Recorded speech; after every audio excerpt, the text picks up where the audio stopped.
E depois de um longo dia de trabalho, chegou a hora de fechar o expediente. Está no ar mais um episódio do Fechando o Expediente, o podcast da Amaral, Andrade e Rodrigues Advogados, o primeiro gravado e produzido por um escritório de advocacia do norte do Rio Grande do Sul.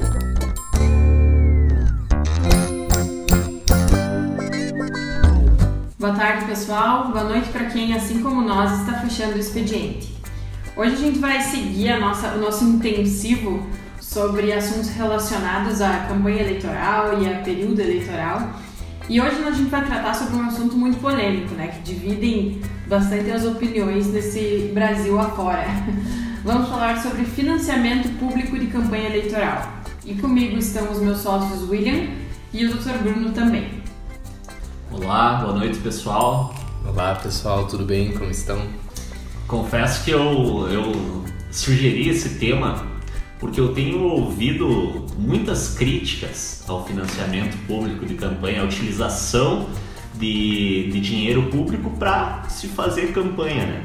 Para os partidos, para os candidatos utilizarem nas eleições. E como a gente tem um contato mais próximo com as eleições, eu acho que é nosso dever informar a quem nos ouve, informar os nossos amigos como é feito e por que é feito a utilização do financiamento público de campanha. Então aqui eu já dou boa noite para o nosso sócio Bruno Weber do Amaral, que é especialista em direito político, eleitoral e parlamentar, e vai poder tratar desse tema aí conosco hoje. Boa noite novamente, boa tarde, não sei a hora que o pessoal está nos ouvindo. Boa noite para vocês, né? Nesse sábado já de campanha eleitoral, depois de ter trabalhado um sábado inteiro, estamos aqui gravando um podcast. Esse é o ritmo de uma campanha. É legal compartilhar isso com aqueles que nos escutam também. Mas perfeito, esse é um tema realmente muito delicado, objeto de muita polêmica. Então vamos tentar nesse episódio não diminuir a polêmica, não impor a nossa opinião, mas esclarecer sobre alguns pontos fundamentais desse processo de financiamento público da campanha eleitoral e aí sim entrar num aspecto opinativo de interpretação que eu resumi no nosso briefing do episódio, que é o custo e o valor da democracia. A ideia é essa, Bruno, é tratar de maneira clara e fazer uma análise jurídica, legal e política da utilização desses valores públicos para o financiamento da campanha, que, acima de tudo, é o que garante aí a democracia representativa, né? Mas afinal, Bruno, é tudo fundo partidário, é só ele que existem outros fundos? Explica pra gente o que é, pra gente formar uma opinião, né, até o final do episódio. Bom, em primeiro lugar, é importante dizer que essa ideia do fundo público, do financiamento público de campanhas eleitorais, surge especialmente após a decisão do Supremo Tribunal Federal na ação direta de inconstitucionalidade número 4.650, proposta pela Ordem dos Advogados do Brasil. Essa ação de inconstitucionalidade declarou a inconstitucionalidade de doações para campanhas eleitorais efetuadas por pessoas jurídicas. E aqui eu trago talvez um ditado popular para explicar o mérito dessa ação. Eu não sei se vocês vão me entender, vamos lá. Quem paga a banda escolhe a música. Tô correto ou não tô correto? Tá corretíssimo, Bruno. Nos últimos anos a gente viu uma enxurrada aí de notícias e de fatos aí comprovando a ligação de empresas com o financiamento de campanhas e posteriormente, né, com uma certa afinidade com alguns governos, né, e isso aí causa uma grande insegurança, né, para nós. Então acho que tu vai poder explicar melhor isso aí. A intervenção, né, privada diretamente na administração pública, né, através desse tipo de doação. Na realidade, assim, eu sou absolutamente contrário a gente generalizar questões pontuais.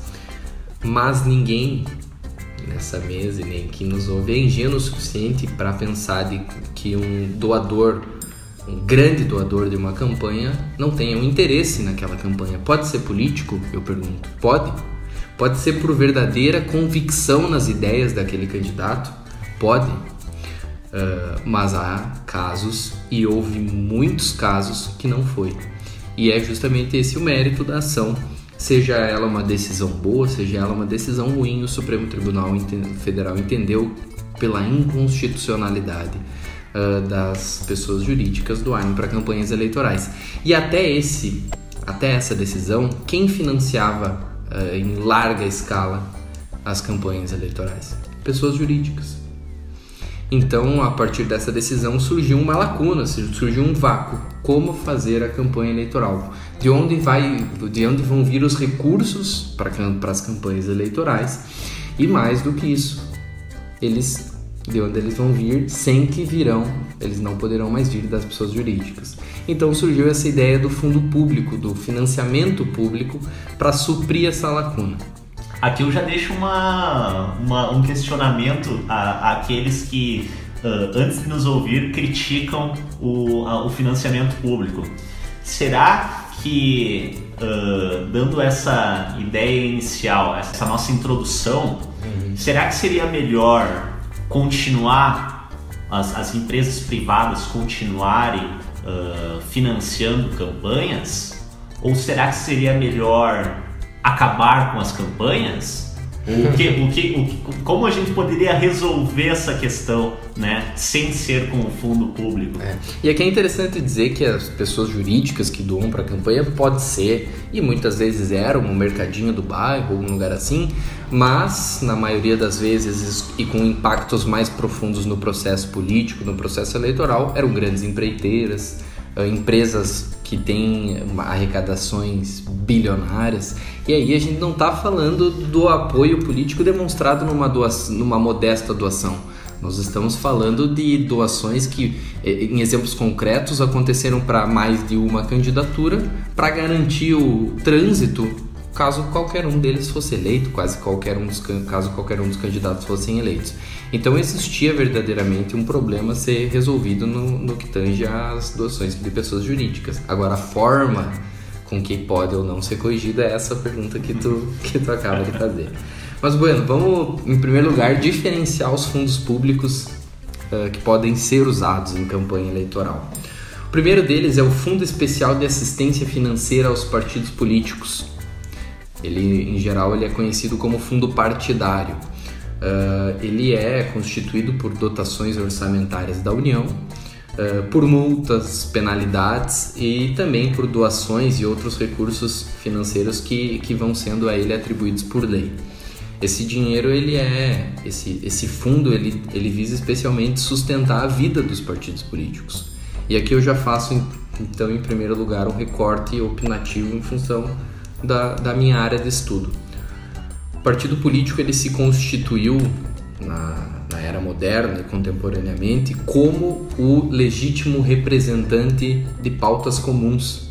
O partido político ele se constituiu como a agremiação, como a organização que conglomera um número X de pessoas que pensam em determinados aspectos de forma similar.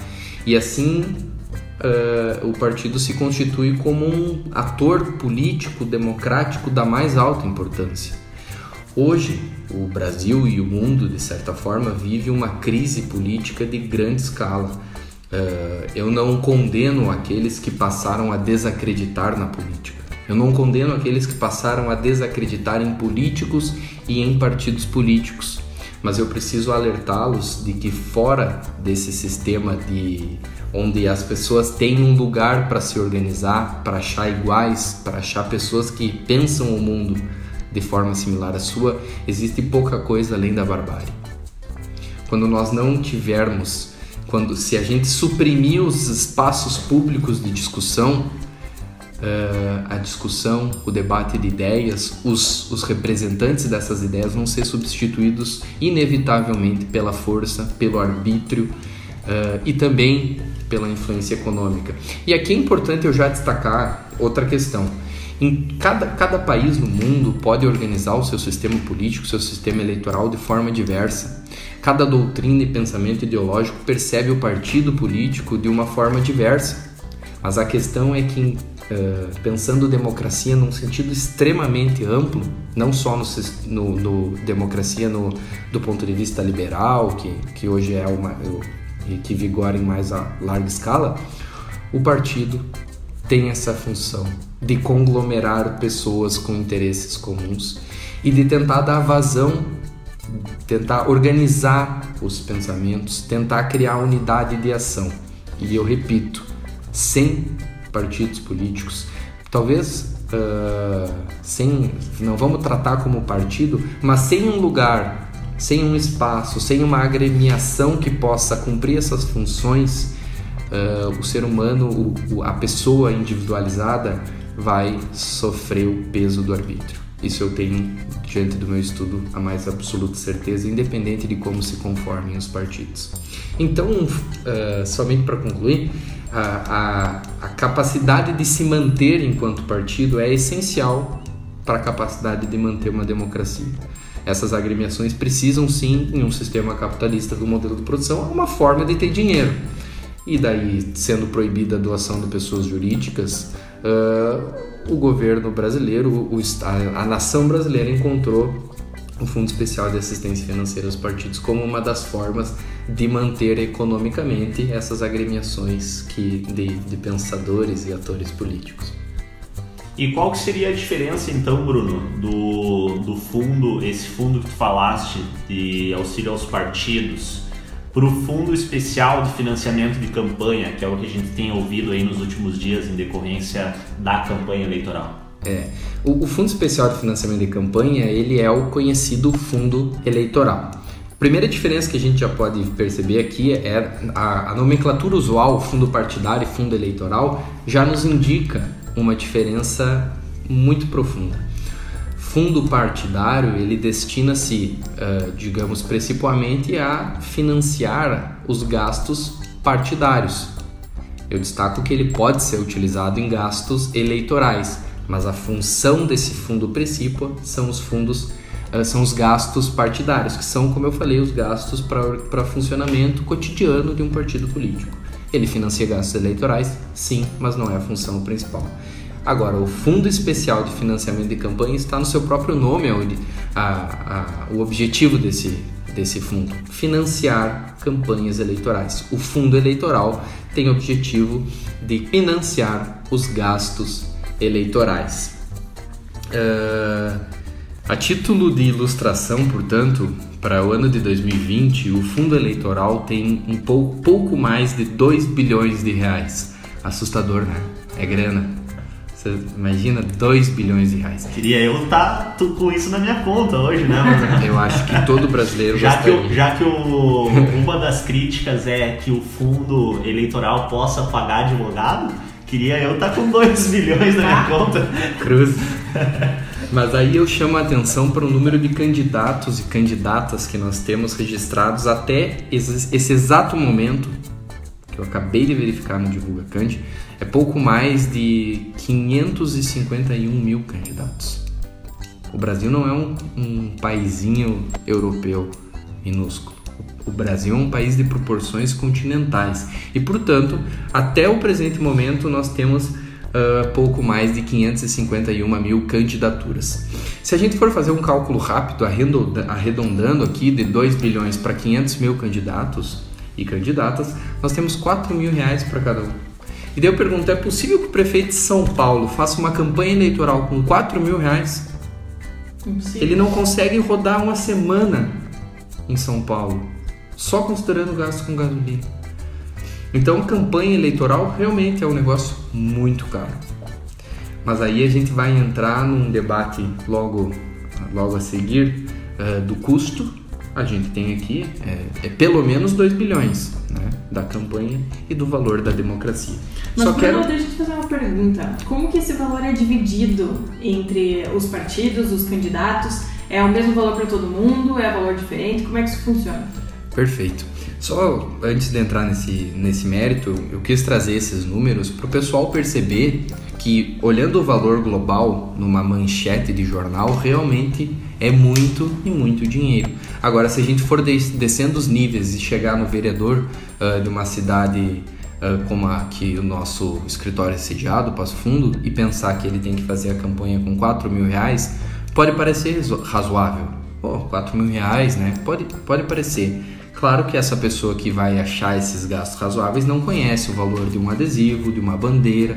Não entende campanha eleitoral. Nunca viveu uma campanha.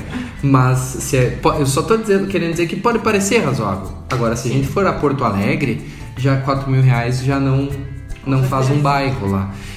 Em São Paulo, que é a maior cidade do Brasil, não resta nada para a campanha R$4.000, né? E eu acho que uma falácia muito grande é dizer também que a publicidade nos meios tradicionais ela é gratuita, né, Bruno? Então, por mais que a gente tenha horários gratuitos nas operadoras de TV, né, para criar uma publicidade, para fazer um vídeo institucional, é gasto muito, né? E, então, a publicidade hoje em dia ela é muito cara. Então, para poder colocar uma propaganda na TV... E aqui é bom lembrar que a legislação eleitoral, no que toca a propaganda eleitoral, ela tem se tornado cada vez mais restritiva e, no meu ponto de vista, com absoluto desacerto, porque a campanha eleitoral é o lugar em que deve se debater política, né? Se debater os interesses. Quanto mais tu diminui as possibilidades de divulgar a propaganda política, com as formas, conteúdo, etc., pior fica o debate. Isso é só a gente acompanhar as eleições e ver o quão roteirizado é uma eleição. Mas enfim, esse é o jogo. As leis da propaganda eleitoral tornam ela cara. O objetivo era tornar barata, não funcionou, então paciência. Agora, chegando no teu questionamento, Tainá, tem uma questão bem específica. Não é esse fundo especial, não é dividido como eu falei. Pega o total do fundo e divide por candidatos. Não funcionaria se assim fosse, seria um critério que poderia aparentar justiça, mas ele não seria justo, né? Pelo tamanho da cidade, candidatura a prefeito e candidatura a vereança tem aspectos muito diferentes. Como é feita a divisão do fundo? 48% do valor total é dividido entre os partidos políticos na proporção do número de representantes na Câmara dos Deputados na última eleição geral.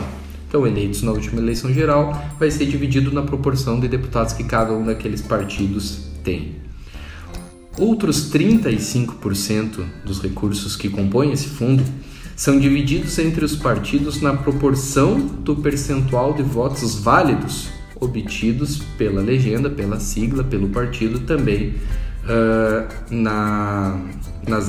nas últimas eleições gerais, que tenham pelo menos um representante na Câmara. Então, tu eleger um candidato, tem pelo menos um representante na Câmara, aí é feito esse cálculo, que daí dá um número de eleitos e um número de votos válidos, tem uma diferença grande. Isso tem a ver com o quociente partidário, eleitoral, etc., mas não é o tema do episódio. Além disso, 15% é dividido entre os partidos na proporção do número de representantes do Senado. Então, tu pega esses 15%, tem tantos no Senado, tantos no Senado, tantos no Senado, faz a divisão na exata proporção. E, por fim, 2% desses fundos é dividido igualmente por todos os partidos registrados. Lembrando que nós temos pelo menos 30 partidos registrados no TSE, é um número maior do que isso. E aqui foi tentado dar uma ideia de isonomia, né, de igualdade, em que todos recebem, mas também os partidos recebem conforme as suas ideias são aceitas pela sociedade. E isso tem o objetivo de acabar com alguns partidos que não representam ideia alguma, são simplesmente legendas abertas por pessoas poderosas para receber um pouco de dinheiro do poder público. Isso verdadeiramente existe, e aqui está a tentativa de solução, né? Dar mais dinheiro a quem representa melhor ideias. Tem problema nisso tudo? Em tudo que a gente falou agora, tem problema? Tem. Mas esse não é o ponto do episódio. ponto do episódio que, pelo menos que eu percebo, é a gente conversar sobre o custo de uma campanha eleitoral e o valor da democracia. De tudo que tu falou, Bruno, eu acho que ficou realmente explicado a finalidade, né, dos financiamentos públicos, tanto para os partidos quanto para o financiamento específico de campanha, e também o fundamento disso, né, que é realmente para que não exista mais, né, o financiamento privado, de empresas privadas. Lembrando que ainda existe a possibilidade das campanhas se financiarem por doações privadas. Nesse Fundo Especial de Financiamento de Campanha, se eu não me engano, o Partido Novo e o PRTB recusaram o seu recebimento. Mas aí a gente vai ter que observar quem que financia a campanha desses partidos e de que forma. A gente pode debater isso.